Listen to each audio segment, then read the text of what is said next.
Tanya sebelum saya lanjutkan ke, bahasan berikutnya terkait dengan fish head tadi. Oke, silakan.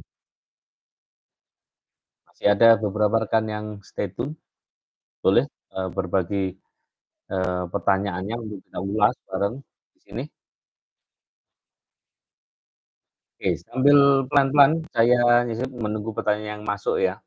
Saya menyampaikan yang 6 topi tadi, six head, nah 6 topi digambarkan simbolisasi topi. Ada orang pakai topi putih, ada orang pakai topi kuning, ada orang pakai topi hitam, ada orang pakai topi hijau, ada orang pakai topi merah, dan topi biru, gitu.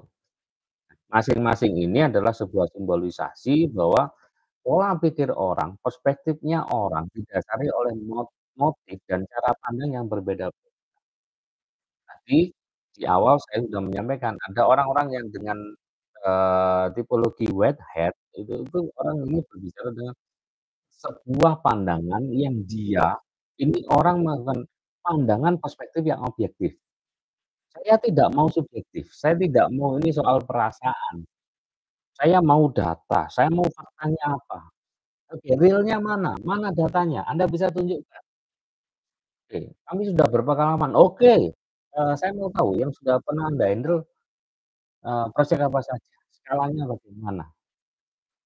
Iya, kami, punya tim yang bla bla bla, Pak, kami punya tim yang profesional, mereka oke, saya mau lihat.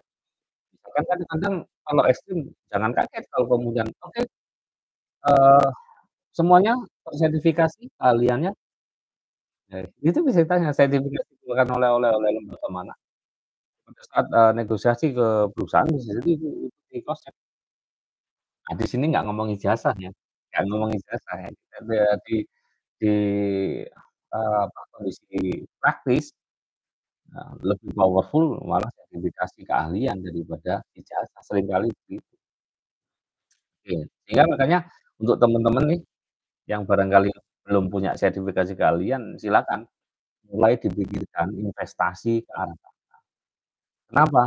Itu bisa menjadi sesuatu yang kemudian dokumen yang akan menunjukkan expertise Anda, pengakuan atas keahlian praktis Anda, gitu. Oke, tadi saya ngomong apa? Baru whitehead ya, whitehead ya. Yang kedua adalah kuning tadi kan. Kuning ini gimana? Kuning itu menggambarkan benefit benefit. Kuning berbicara tentang sesuatu yang positif. Ini orang biasanya adalah selalu berpandangan positif. Apapun keadaannya dia selalu melihat dari perspektif yang positif ya. Bahkan yang orang lain bilang itu sebuah bencana pun, sesuatu yang tidak menyenangkan, ini orang pasti akan melihat sisi baiknya begini. Dari kejadian ini bla bla bla, kita bisa mengambil hikmah, kita bisa mendapatkan pelajaran bla bla bla. Ini orang-orang, kuning ya, yellowhead ya, orang-orang topi kuning. Kemudian yang ketiga, black ya, black hat itu orang-orang yang disimbolisasikan dia pakai topi hitam. Nah, ini kebalikannya yang kuning tadi. Apa? Ini orang lebih banyak melihat dari sisi perspektif yang negatif. Ya, nggak mesti menjelekkan loh ya di sini ya. Jadi, ini orang orang bisa bisa bicara soal sesuatu yang kewaspadaan, kehati-hatian, gitu. Waspada, hati-hati. Sehingga juga jangan baper pada saat kalau kemudian Anda negosiasi, kemudian ketemu di situ, forum ada beberapa orang, yang salah satunya misalkan beliau kemudian, bisa jadi memang begitu, atau bisa jadi memainkan, perannya sebagai, black hat. Ini permainan yang sangat sangat sangat sering dijumpai ya. Jadi istilahnya kalau dalam teknik negosiasi itu ada juga, peran good boy, bad boy, dan itu peran. Ya kadang-kadang memang dimainkan. Dan dimainkan. Jadi Anda bertemu sama, sama prinsipal misalkan di situ ada 2 orang, kemudian yang satu seperti mendukung Anda, yang satu seperti ingin menjatuhkan Anda, yang sebenarnya itu memainkan peran di fungsi kuning sama hitam ini. Dan itu reaksinya akan bagaimana, Anda akan bereaksinya seperti apa, itu yang beliaunya mau tangkap dari kesiapan Anda dalam negosiasi. Oke. Misalkan kewaspadaan loh, berarti kalau misalkan begini gimana nih kalau kalau ada kerusakan gimana? Ini jauh ini. Nah itu contoh. Kemudian bisa tanya soal pengiriman, kalau sekian banyak kemudian kalau kita, apa, ada yang ternyata barang yang tidak sesuai, ada kerusakan yang nanggung siapa? Oke, seberapa garansinya? Kemudian prosesnya mudah apa enggak? Ini kayaknya rewel banget tuh. Tapi menarik sekali, semakin Anda bisa meladeni itu dan memang punya kesiapan yang cukup, akan semakin mempertebal yang namanya expertise power, professional power yang Anda punya.